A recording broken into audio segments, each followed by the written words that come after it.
안녕하세요. 베아트리체의 책 산책입니다.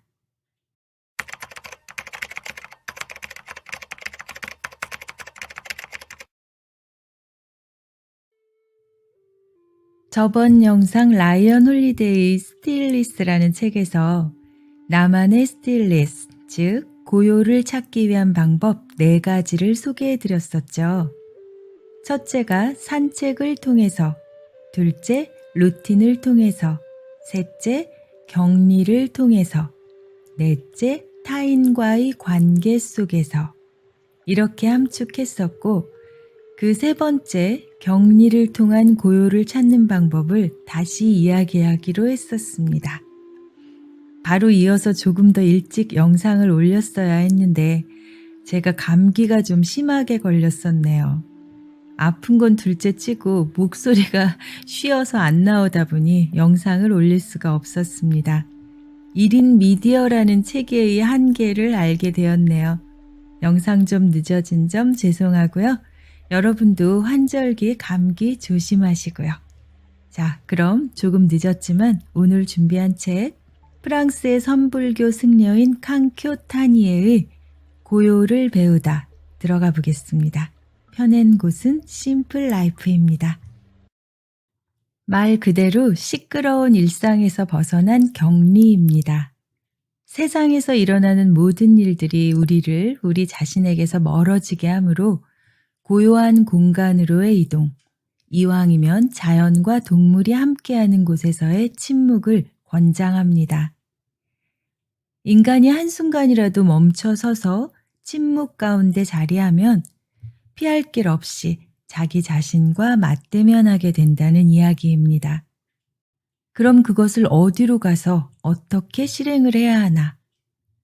그런 장소도 방법도 모르겠다면 요즘은 템플스테이가 종교를 떠나 일반인들에게도 대중화가 되어가고 있는데요. 참고로 이 책의 저자가 하시는 일이 굉장히 많으세요. 그런데 그중 하나가 그 템플스테이에 참여하시는 분들의 지도자로도 활동하고 계신 분이십니다. 종교가 있으신 분들이라면 사실 고민이 없죠. 천주교인들은 피정을 택하실 테고요.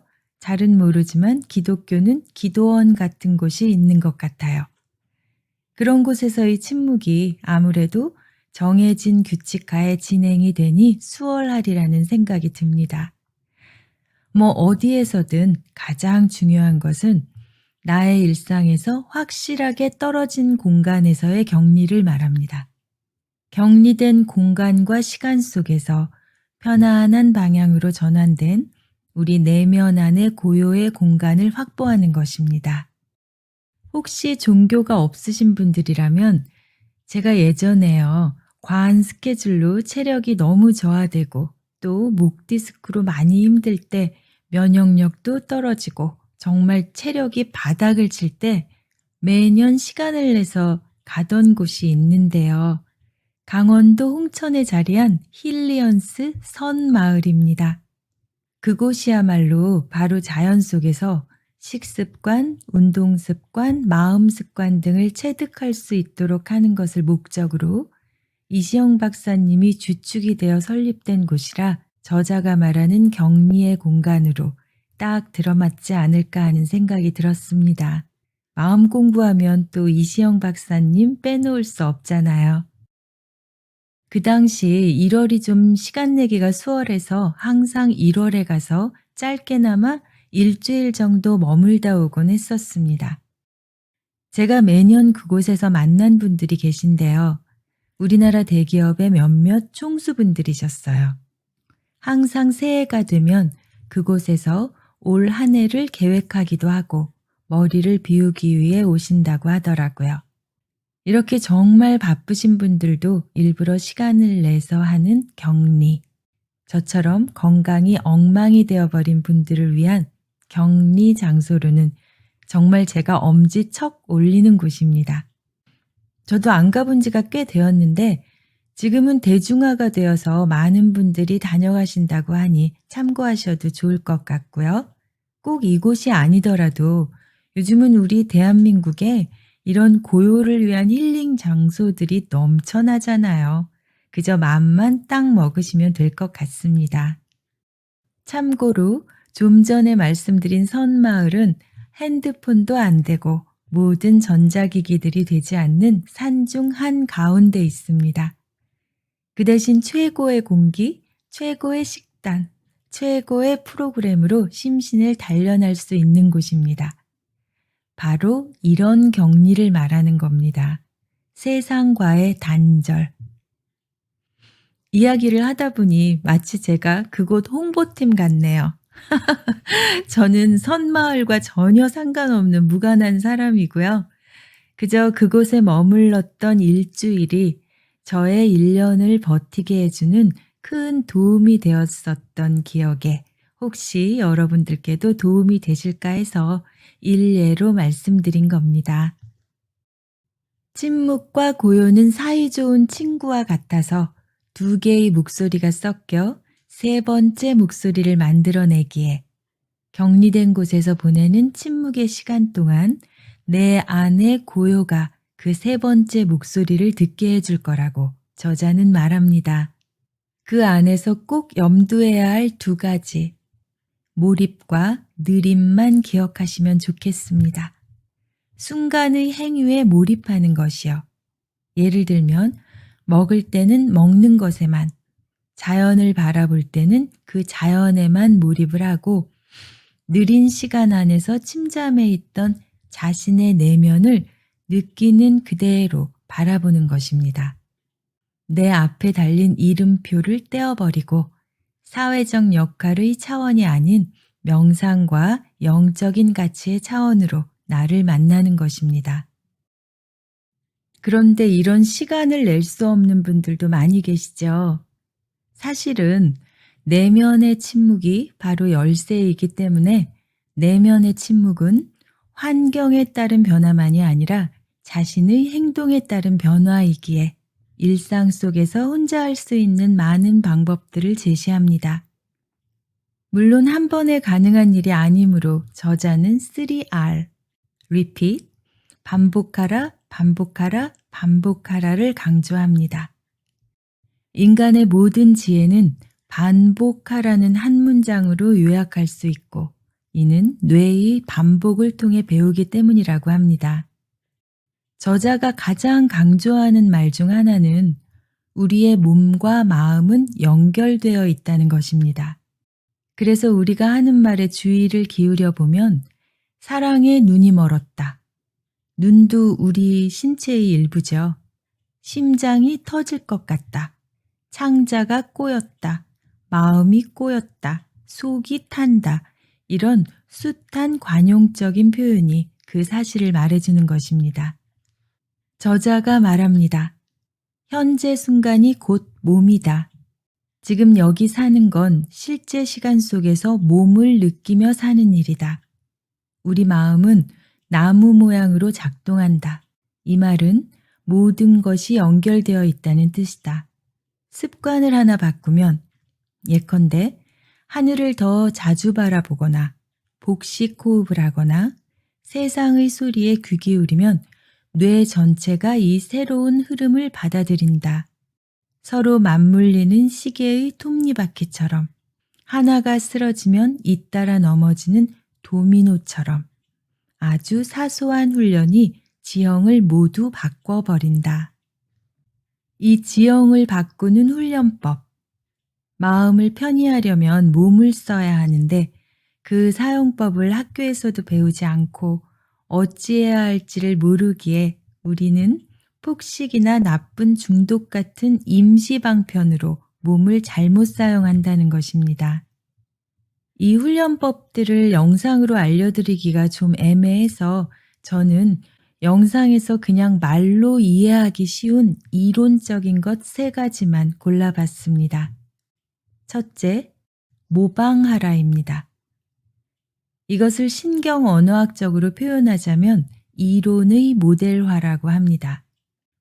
누군가가 어떤 일을 시도해 성공을 거두었다면 그는 다른 사람들이 들어갈 수 있도록 활짝 문을 연 것입니다. 그러니 주변에 본이 될 만한 사람을 모델로 삼고 똑같이 행동하는 것입니다.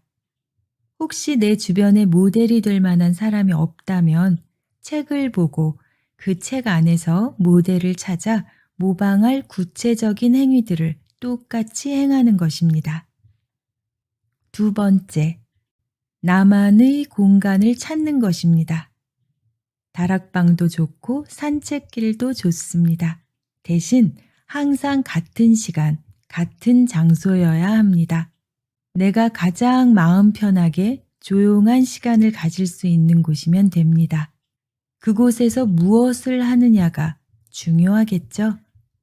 눈을 감고 어떠한 감정이 나타나든 개입하지 말고 그것이 생겼다가 사라지도록 내버려 두는 것입니다.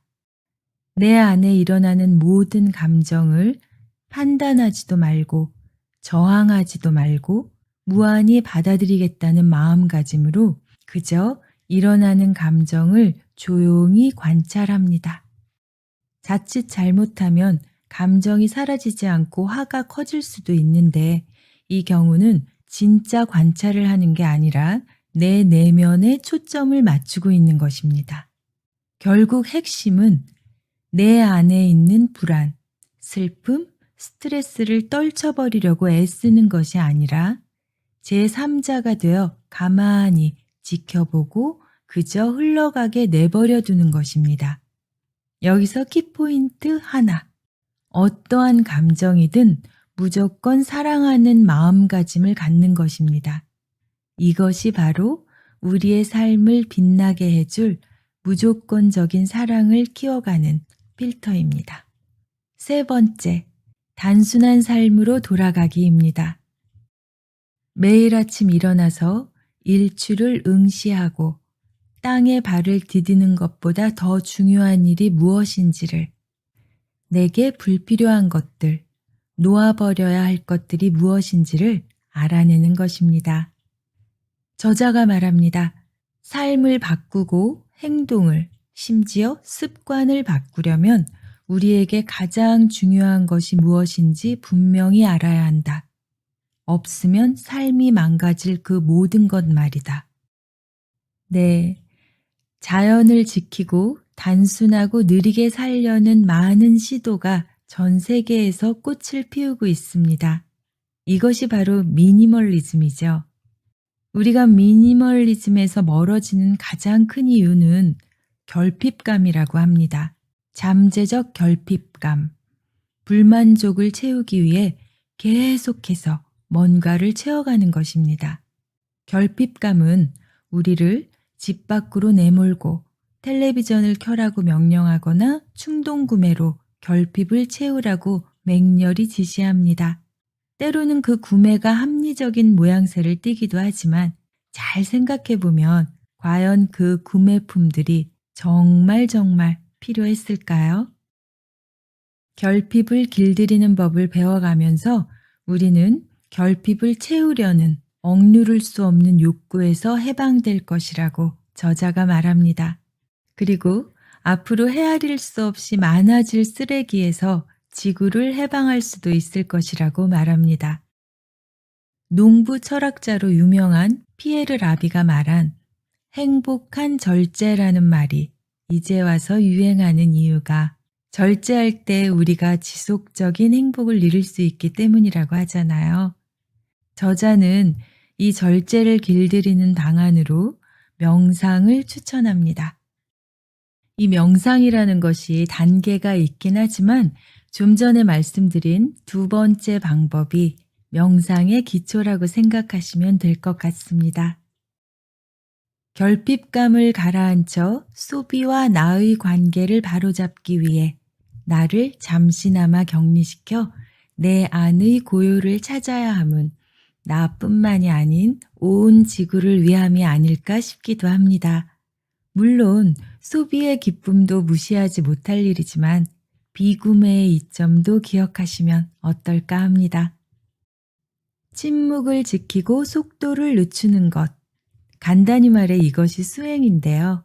힘든 일이니까 침묵 후에는 그 보상으로 맛있는 음식을 먹든 좋아하는 일을 하든 바로바로 이어지는 것이 좋다고 합니다.